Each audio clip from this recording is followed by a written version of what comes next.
So once you have clearly stated your conclusion, the issue statement, and the rule of law, it's now time to get into your analysis. And this is how everything ties in. You see how everything begins to tie in. And that is, you have your conclusion that says he's not entitled to any defenses. You have your issue statement that clearly states that the issue is whether or not he has exceeded the scope of the consent for the defense that he's trying to claim. The rule of law, which says that physical contact is permitted, especially in the sport of football. However, if you exceed the scope of that consent, then you can no longer use that defense. And in your analysis, you're going to analyze in such a way to support your conclusion. So if your conclusion is that he's not entitled to any defenses, your analysis is going to explain why that is. So I've already told you that the correct answer, the correct conclusion is that he's not entitled to any defense. And the reason he's not entitled to any defense is going to be because he exceeded the scope of that consent. We turn to the facts of the problem. We know that these individuals are engaging in the game of intramural football.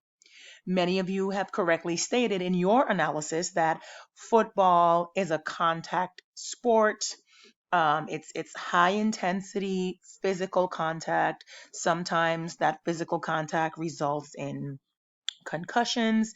It results in serious injury, all from contact that is permissible. We know that in football you're able to tackle each other. That's all a part of the game of football. Some of you explained that, some of you did not, but this is the type of analysis that I expected to see, that the game of football, yes, it consists of physical contact. The physical contact sometimes results in injuries. There's tackling going on, things of that nature. However, the conduct that Ray engaged in with respect to Michael, it was not tackling that you oftentimes see in football.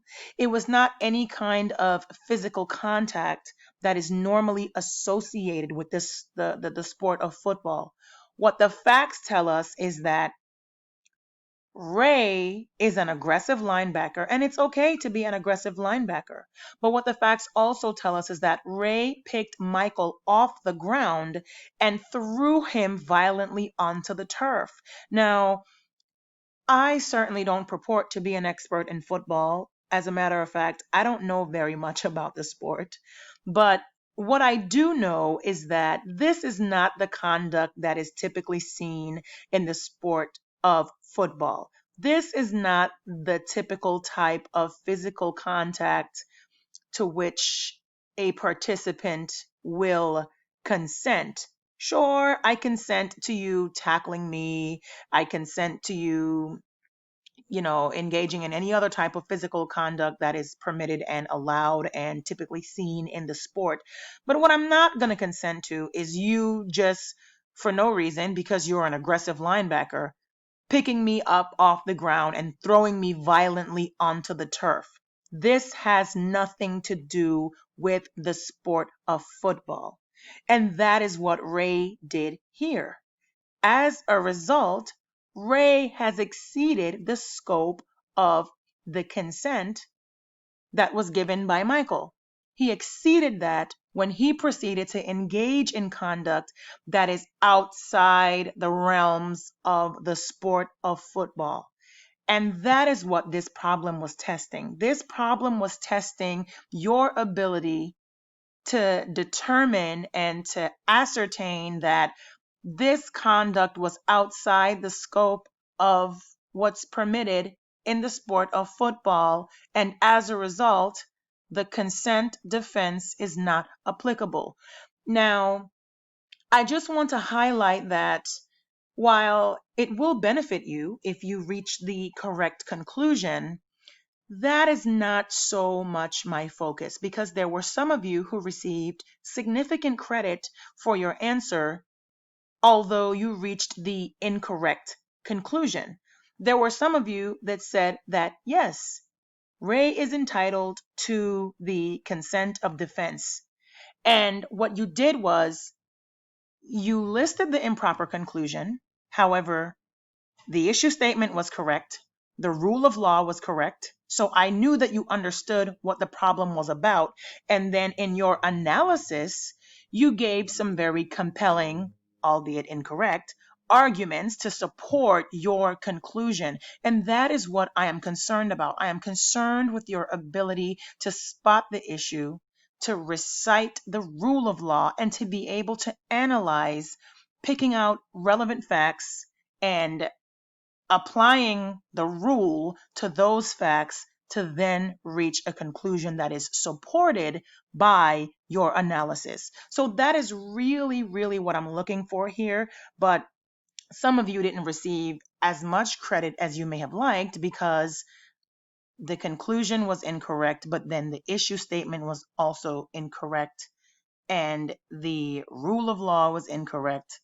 The analysis was not so on point, and then your restated conclusion, of course, was also incorrect, which leads me to believe that you're not able to spot the issue, you don't understand how the rules apply, and that's the problem. So then, after having gone through your analysis, then the final restated conclusion would then be Ray is not entitled to any defense and must therefore be charged with criminal battery. And excuse me, that's it. I found this to be a very, very straightforward problem. Like I said, many of these rules were not explicitly stated in your text, but if you read the material, you would have been able to think outside the box and reach the proper conclusion.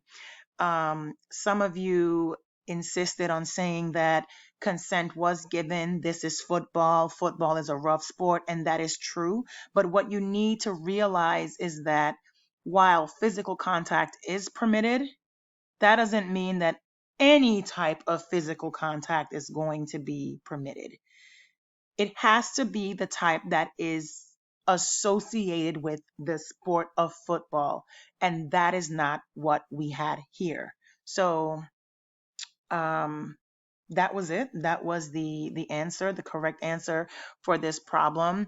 I will say that across the board, what I saw is that there were a lot of problems with issue spotting, which is to be expected. There are law students who struggle with spotting the issue, and that is fine. But you just need to understand, and this may help you in being able to spot the issue in your extra credit assignment and perhaps in your final exam assignment, because you will be seeing the CIRAC method again. As you can tell, that is one of my favorite things. But what you need to understand is that the issue is what you will be analyzing. The issue is what you will be analyzing. So think about what it is you will be analyzing and then pick the issue out from that. You know that your analysis is going to be about consent because many of you talked about that in your analysis. So you were at least on the right track with that. So you have to ask yourself, why am I discussing content? I'm sorry, consent. Why am I discussing consent? Well, I am discussing consent because the issue is whether or not Ray exceeded the scope of that consent, therefore barring him from using that as a defense. I hope this explanation was clear. If it is not, please reach out to me via email. I can schedule a one-on-one discussion with you. I will be happy to do so. You will see this type of problem again, so it is important that you understand this. I am here to assist you in any way that I can. So please contact me with any questions that you may have. The extra credit assignment has been uploaded. You must use the CIRAC method again to receive full points in that assignment. So like I said, if after you viewed this lecture, some of the concepts are still unclear, please feel free to reach out to me. Have a wonderful week 5, and I will see you next week in week 6.